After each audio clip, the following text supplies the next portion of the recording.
Let's begin.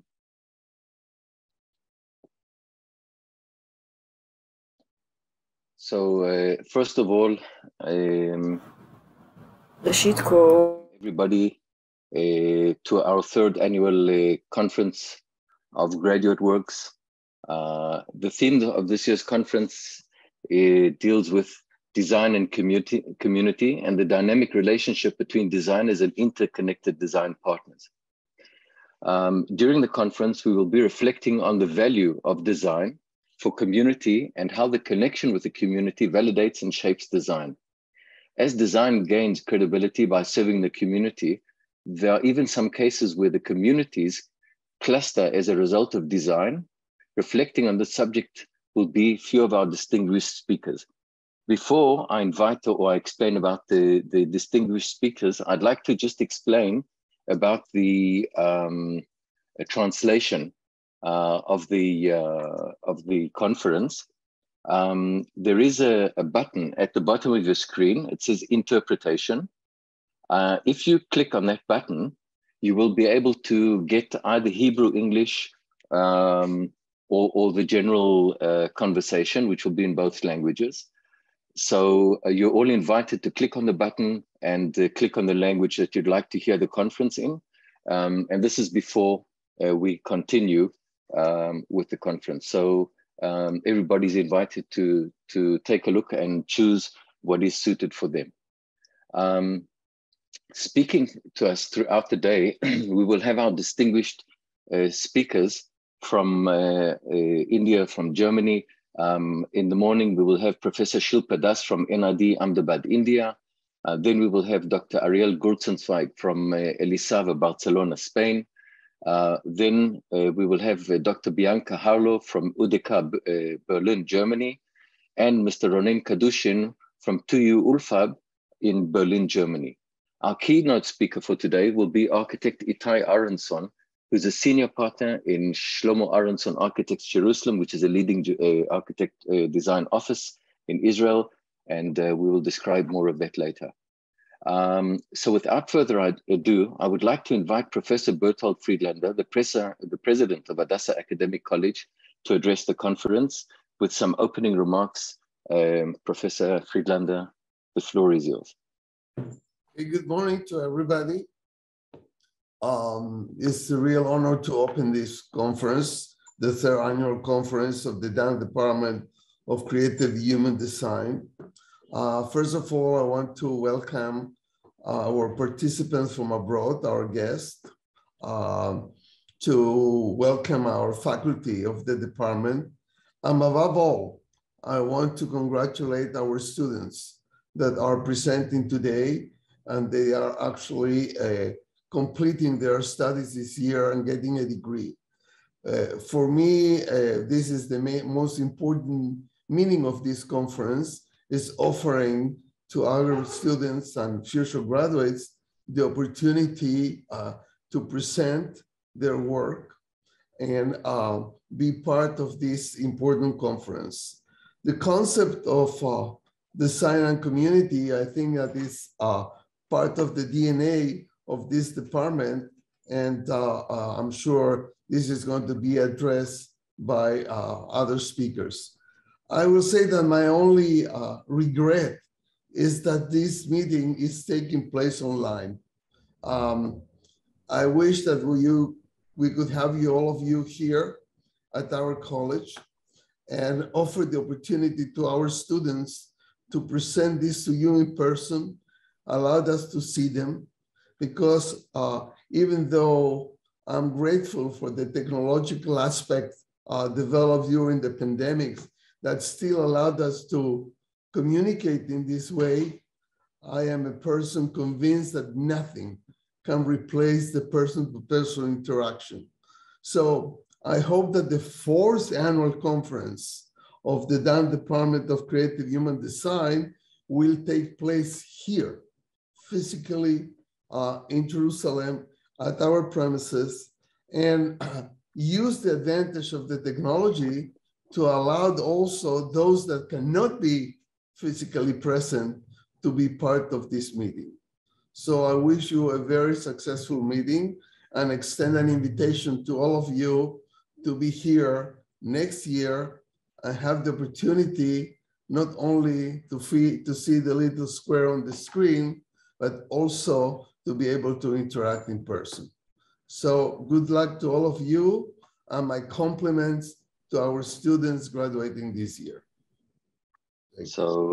Thank you very much, Professor Friedlander, and amen to those words. Hopefully, as you say, next year in Jerusalem. Very, very thankful for those kind words. I would like to invite next Mr. Gidon Dutan, head of the DAN Department of Creative Human Design, to address the conference. And before Gidon starts, I'd also like to thank Gidon for all the years that he's given us and basically led us to this point where we are today. And just to wish him all the very, very best for what comes in the future. And Gidon, the floor is yours. Okay, so good morning, everybody, and thank you, Kenny, for your warm words, and Professor Friedlander also for his kind of opening. I'm honored to open this day, the third online conference of exposing our graduates' work. Today, we'll see interesting and exciting projects by our graduates and hear interesting lectures by some of our esteemed guests who have joined us. And I congratulate all conference attendees and our guests from Israel and abroad. During the years, we have fostered in our department a culture of exploration, learning, and doing with meaningful outcome. What we'll see here today faithfully represents the way of the department. Calculated processes, ideologically and research-backed, forming meaningful products for mankind. The way we mark in the department the end of the year and the graduate exhibition is a direct continuation of our worldview that presents a different voice in the arena of industrial design studies. As depicted in the name of our department, it is a concept that places the person at the center and sees them as full partners in the design process.